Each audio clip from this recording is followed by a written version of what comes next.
ayam memecah keheningan pagi. Kera menguap lebar. Saatnya untuk mencari makan, katanya dalam hati. Ia keluar dari rumah untuk mencari makan. Selamat pagi, Kera. Jangan lupa pesanku ya, sapa ayam. Jangan khawatir, jagung muda kan?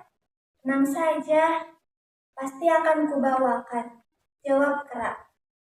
Kera dan ayam sudah lama bersahabat. Mereka saling membantu. Ayam membangunkan Kera setiap pagi, sedangkan Kera memberikan makanan kesukaan sahabatnya itu, yaitu jagung muda. Akan tetapi, suatu hari, persahabatan mereka itu hancur berantakan. Karena Kera berniat buruk pada ayam. Ceritanya seperti ini. Suatu hari, Kera dan ayam berencana untuk berjalan-jalan ke hutan. Mereka mendapat informasi kalau di hutan itu terdapat banyak pohon buah-buahan yang lezat sekali. Mereka memulai perjalanan sejak pagi.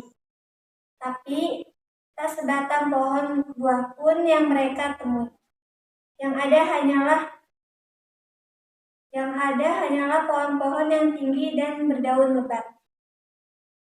Mungkin kita harus berjalan lebih jauh lagi, kata Kera. Ayam hanya mengangguk setuju. Semakin lama suasana hutan semakin gelap. Sinar matahari pun mulai menembus rimbunnya pepohonan. Ayam mulai ketakutan. Kera, apakah kita tersesat? Bagaimana kalau kita pulang saja? Katanya. Kera juga kebingungan. Mereka sibuk mencari jalan keluar. Tapi semakin lama mereka berjalan semakin jauh. Mereka masuk ke dalam hutan. Mereka sudah sangat lelah dan lapar. Ayam berusaha mematuk-matuk cacing dalam tanah. Dia enak saja bisa makan cacing. Perutku lapar sekali. Apa ya yang bisa kumakan? Pikir Kera sambil memandang sekeliling saat melamun terbesit niat jahat dalam hati si Kera. Mengapa repot-repot? Bukankah ayam yang gemuk adalah santapan yang lezat? Kera lupa, ayam adalah sahabatnya sendiri. Kera tega berniat jahat pada si ayam. Tiba-tiba, si Kera menerkam ayam saat ia asik mematuk-matuk tanah. Aduh, kau ini kenapa? Teriak ayam meronta-ronta. Kera mendekapnya sambil mencabuti bulu-bulunya. Ayam langsung sadar. Kera, kau mau memakanku ya? Teriak ayam. Dengan sekuat tenaga, ayam mencoba melarikan diri. Kemudian ia lari sekencang-kencangnya untuk keluar dari hutan. Ia berlari hingga tiba di rumah kepiting, sahabatnya yang lain. Ia menggedor-gedor pintu rumah kepiting.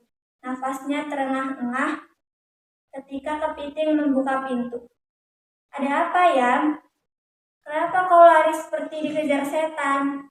Dan mengapa bulu-bulumu rontok? Tanya kepiting beruntun. Kera, dia hendak mencelakaiku. Tadi kami sedang berjalan-jalan ke hutan. Lalu kami tersesat. Tiba-tiba saja ia menerkam dan mencabuti bulu-buluku. Dia ingin memakanku. Keterlaluan sekali. Bukankah aku ini sahabatnya? Cerita ayam pada kepiting.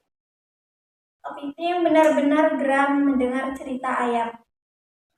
Ia tak rela sahabatnya diperlakukan seperti itu. Kita tak bisa begitu saja membiarkan kejahatannya. Jika kali ini kau berhasil lolos, belum tentu kau bisa lolos lagi di lain waktu. Kita harus mencari cara untuk mencegahnya, kata si kepiting.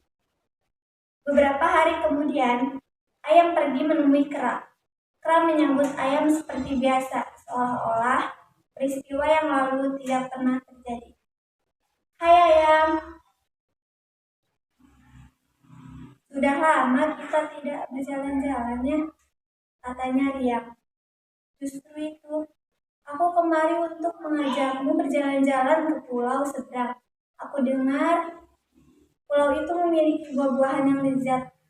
Rencananya, aku juga akan mengajak kepiting, jawab ayam. Wah, sepertinya menarik. Ayo kita segera berangkat. Laut terang bersemangat. Mereka bertiga naik ke perahu tanah liat yang telah disiapkan oleh kepiting dan ayam. Perahu pun berlayar meninggalkan daratan. Ayam dan kepiting berbalas pantun. Ayam berkokok, aku lubangi kok, dan kepiting menjawab, tunggu sampai dalam sekali. Setelah kepiting menjawab, ayam mematuk-matuk dasar perahu.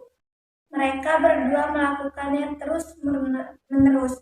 Perlahan-lahan perahu itu bocor. Air mulai masuk, tak berapa lama perahu itu pun tenggelam. Si kepiting meloncat dan langsung menyelam ke dasar laut, sedangkan ayam terbang kembali ke daratan. Tinggal keras sendirian. Dia berteriak-teriak minta tolong, tapi tidak ada yang mau menolongnya. Akhirnya, si kera tenggelam karena tidak bisa berenang. Pesan moral dari cerita kisah kera dan ayam adalah kita harus menyayangi sahabat yang kita punya. Kita tidak boleh menghancurkan persahabatan hanya karena sifat mementingkan diri sendiri.